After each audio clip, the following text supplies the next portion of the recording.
ಅನ್ನಪೂರ್ಣೇಶ್ವರಿ ಮಹಿಳಾ ಸಂಘದ ಉದ್ಘಾಟನೆ. ಜಿಲ್ಲೆಯ ದೋಣಿ ಗ್ರಾಮದಲ್ಲಿ ಶ್ರೀ ಅನ್ನಪೂರ್ಣೇಶ್ವರಿ ವಿವಿಧೋದ್ದೇಶಗಳ ಮಹಿಳಾ ಸಂಘದ ಉದ್ಘಾಟನೆ ಕಾರ್ಯಕ್ರಮ ಜರುಗಿತು. ರೈತ ಮುಖಂಡರಾದ ಶಂಕರಗೌಡ ಎಂ. ಜಾಯಿನಗೌಡ್ರ ಮಾತನಾಡಿದರು. ಹುಲಿಗೆಮ್ಮ ಅಳಗುಂಡಿ, ರೇಣವ್ವ ಬಿ ತಳವಾರ, ಸೋಮಪ್ಪ ದುಂದೂರ ಸೇರಿದಂತೆ ಅನೇಕರು ಉಪಸ್ಥಿತರಿದ್ದರು. ಸ್ಲಂ ಸಮಿತಿಯಿಂದ ಪ್ರತಿಭಟನೆ. ನಗರದ ನವನಗರ ಸ್ಲಂ ಪ್ರದೇಶದಲ್ಲಿ ಹಲವು ವರ್ಷಗಳಿಂದ ಕಾಯಮಾಗಿ ವಾಸವಿರುವ ಕೂಲಿ ಕಾರ್ಮಿಕರನ್ನು ಏಕಾಏಕಿ ಒಕ್ಕಲೆಬ್ಬಿಸುತ್ತಿರುವುದನ್ನು ವಿರೋಧಿಸಿ ಸ್ಲಂ ಸಮಿತಿ ಪ್ರತಿಭಟನೆ ನಡೆಸಿತು. ಈ ಸಂದರ್ಭದಲ್ಲಿ ಜಿಲ್ಲಾ ಸ್ಲಂ ಸಮಿತಿ ಉಪಾಧ್ಯಕ್ಷ ಅಶೋಕ ಕುಡತಿನ್ನಿ, ಮೋಹನ ಭಜಂತ್ರಿ, ಕಾರ್ಯದರ್ಶಿ ಅಶೋಕ ಕುಸಬಿ, ಮೆಹಬೂಬಸಾಬ ಬಳ್ಳಾರಿ ಸೇರಿದಂತೆ ಸದಸ್ಯರು ಹಾಜರಿದ್ದರು.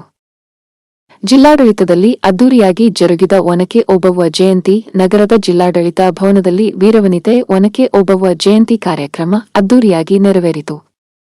ಜಿಲ್ಲಾಧಿಕಾರಿ ಸಿಎನ್ ಶ್ರೀಧರ್ ಒನಕೆ ಓಬವ್ವಳ ಜೀವನ ಸಾಧನೆ ಕುರಿತು ಮಾತನಾಡಿದರು.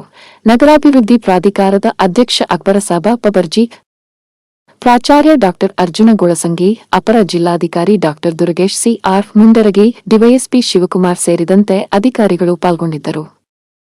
ಅಲೆಂಗ್ಲೋ ಉರ್ದು ಶಾಲೆಯಲ್ಲಿ ವಿಶ್ವ ಉರ್ದು ದಿನಾಚರಣೆ. ನಗರದ ಅಲೆಂಗ್ಲೋ ಪ್ರೌಢಶಾಲೆಯಲ್ಲಿ ವಿಶ್ವ ಉರ್ದು ದಿನಾಚರಣೆ ಆಚರಿಸಲಾಯಿತು. M. Firozade, M A Kamanagar L. R. Itagi ಸೇರಿದಂತೆ ಅನೇಕರು ಉಪಸ್ಥಿತರಿದ್ದರು. ಕನ್ನಡ ಸಾಹಿತ್ಯ ಪರಿಷತ್ನಲ್ಲಿ ರಾಜ್ಯೋತ್ಸವ ಕವಿಗೋಷ್ಠಿ. ನಗರದ ಕನ್ನಡ ಸಾಹಿತ್ಯ ಪರಿಷತ್ ಕಾರ್ಯಾಲಯದಲ್ಲಿರುವ ತೋಂಟದ ಸಿದ್ದಲಿಂಗ ಶ್ರೀಗಳ ಕನ್ನಡ ಭವನದಲ್ಲಿ ರಾಜ್ಯೋತ್ಸವ ಕವಿಗೋಷ್ಠಿ ಜರುಗಿತು. ಡಾ ಶಿವಪ್ಪ ಕುರಿ ಕವಿಗೋಷ್ಠಿ ಉದ್ಘಾಟಿಸಿ ಮಾತನಾಡಿದರು.